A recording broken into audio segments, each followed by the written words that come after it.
Olá, turma, tudo bem? Espero encontrar vocês muito bem. Hoje nós vamos começar a falar um pouquinho sobre vírus, mas eu vou fazer como revisão para vocês, tá bom? Nós vamos começar com alguns conceitos. Por exemplo, viroide. Quem são esses? Essas viroides são partículas bem pequenas, por isso são chamadas de partícula, né? A palavra partícula já fala que ele é pequeno demais. É uma partícula pequena de RNA. Isso aí não é um vírus. Ele só consegue afetar algumas plantas como bactérias. É uma partícula de RNA de cadeia bem simples. Segundo, nós vamos ter os virusoides. Virusoides, eles são extremamente semelhantes aos viroides, porque eles são muito pequenos. O problema é que esses virusoides, eles só conseguem se instalar quando nós já temos um outro tipo de vírus, porque ele vai usar aquele vírus para poder afetar. Exemplo, a hepatite D, que ele só causa quando nós já temos a hepatite B. Próximo, prions. Os prions, eles são partículas infecciosas, que são estruturas de proteínas infecciosas. Esse foi muito conhecido. Há muito tempo atrás, ocorreu uma doença chamada doença da vaca louca. Essa doença da vaca louca, porque deixava a vaca totalmente sem ação. Ficava meio louquinha realmente, porque esse vírus, ele ataca, essa partícula infecciosa, ela ataca o encéfalo da vaca. Consegue sobreviver em altas ou baixas temperaturas. São estruturas bem perigosas também, ok?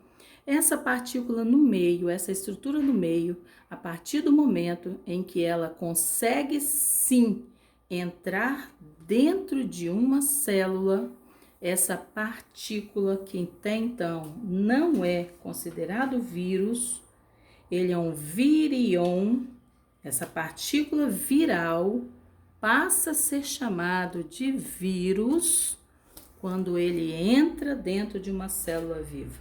Aí sim, fora isso quando está fora do corpo, ele é um virion, que é uma partícula infecciosa também, uma partícula viral fora da célula. Essa estrutura, esse vírus agora, ele é considerado um organismo, exceto dentro da teoria celular, ele é um organismo acelular, é um organismo que não tem célula. Se ele não tem célula, ele não consegue ter o seu próprio metabolismo. Se ele não consegue realizar as suas atividades vitais, ele necessita obrigatoriamente de estar dentro de uma célula, chamada então de parasita intracelular obrigatório. Eles são extremamente resistentes a antibióticos. Os antibióticos não conseguem matá-los, não adianta. A gente não consegue destruir esses vírus. A gente consegue amenizar os efeitos que ele pode causar. Eles sofrem mutações o tempo inteiro, sofrem várias mutações, o que prejudica inclusive o seu tratamento. Bom, se essa estrutura, se esse vírus é tão perigoso, tão diferente, essa estrutura aqui, ó, formadora da sua capa protetora do material genético, vão nos dar aqui as estruturas virais. Essas estruturas eles têm. Nós temos dois tipos aqui representados. O vírus não envelopado, que é quando ele não entra dentro da minha célula, essa estrutura partícula dele não entra dentro da célula, ele introduz seu material genético dentro da célula hospedeira. Ele tem como estrutura básica, cada partezinha dessa chamada de capizômero, o conjunto dela vai formar aqui o capsídeo, que é a estrutura que protege o seu ácido nucleico. Esse é o não envelopado. Quando minha célula reconhece essa estrutura como um corpo estranho, ele envolve a minha célula, engloba a minha célula, meu vírus, e automaticamente esse vírus vai reter, fica agarrado na sua estrutura, no seu capsídeo, uma parte da membrana plasmática, fazendo com que ele seja considerado como vírus envelopado. Ele tem parte da membrana da célula hospedeira dele e às vezes ele é até confundido, porque ele vai ter receptores de membrana e vai ter na sua composição lipoproteína, que é a composição de uma célula, ok? Bom, com isso nós podemos ter a classificação dos vírus. Esses vírus podem ser classificados de acordo com o seu material genético. Seu material genético, que vai ser tanto envelopado quanto não envelopado, os vírus chamados de vírus de DNA.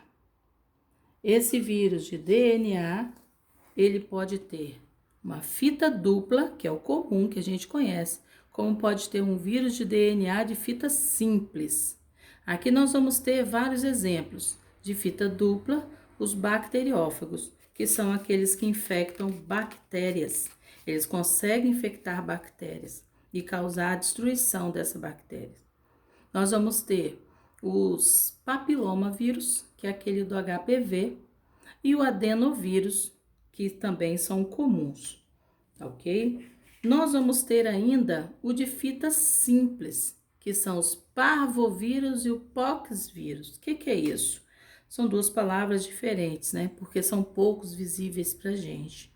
Nós temos os parvovírus, que são aqueles comuns em crianças, podem provocar algumas erupções de coceiras, mas são bem tratadas. E os poxvírus, que são aqueles que foram usados há muito tempo como criadores de vacina. Eles foram usados para vacina para erradicar a varíola, que foi uma doença muito grave. Só que eles podem provocar algumas vesículas para a gente. O mais comum é a infecção por animais invertebrados, animais principalmente os invertebrados. Por isso eles foram usados como vacinas para a gente, ok? E temos também os vírus de RNA. Repara que eles são os mais comuns, tá bom? Esses vírus de RNA também podem ter duas cadeias, que são chamados rotavírus. Esses rotavírus são os mais comuns. Muita gente já pode ter pego por aí, porque eles são os causadores da gastroenterite. Essa gastroenterite, às vezes a gente tem uma diarreia, uma ânsia de vômito, causou uma gastroenterite, você foi ao médico rapidinho, você tomou um soro, em casa, às vezes você teve, aconteceu e de repente sumiu, tá? O seu organismo mesmo te defendeu. Já esse RNA de fita simples, onde nós temos o positivo na frente dele, nós vamos ter dois tipos, dengue e corona, são só alguns, tá? Dengue e corona. Qual o sentido positivo aqui? Por que do positivo?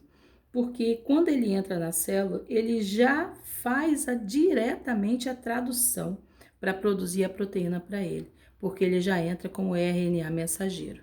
O que é o contrário do RNA negativo, de sentido negativo. Significa que quando ele entra na célula, ele ainda precisa produzir o seu RNA mensageiro, para depois, então, ele conseguir causar a influenza, é um exemplo dele, nossa gripe, tá bom?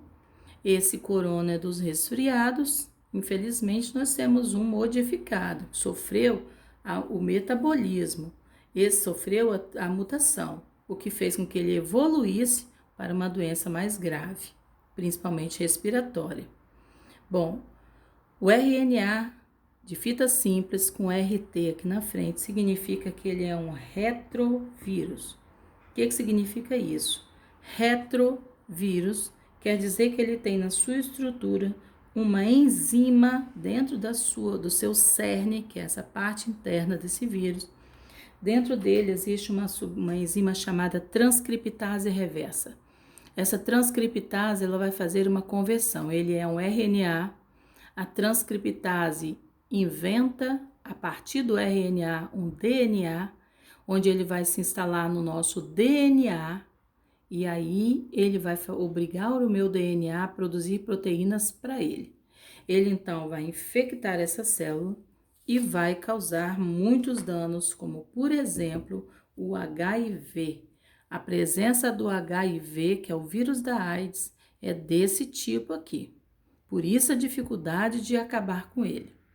Já os vírus que contêm DNA e RNA dentro do mesmo vírus, como eu falei com vocês no início, que podem ter os dois, tá? São os citomegalovírus. E para terminar, nós vamos ter sobre a reprodução viral, que acontece os dois ciclos aqui. O ciclo lisogênico, que é o caso do HIV, que ele pode ficar até 9 anos dentro do seu organismo, se multiplicando sem que a gente perceba, é o ciclo lisogênico. Ele fica na dormência, onde ele se reproduz dentro da célula, aquela célula se divide, já se divide infectada, ok? Ela vai se dividindo, se multiplicando sem que a gente nem perceba. E essa é a parte mais perigosa, tá? Nós vamos ter aquele ciclo depois da dormência, do lisogênico, geralmente ele evolui para o ciclo lítico, que é quando ele se multiplica dentro das células, chegar ao ponto de destruir, matar aquela célula. Bom, gente, eu espero que vocês tenham aproveitado. Muito obrigada. Tchau, até uma próxima.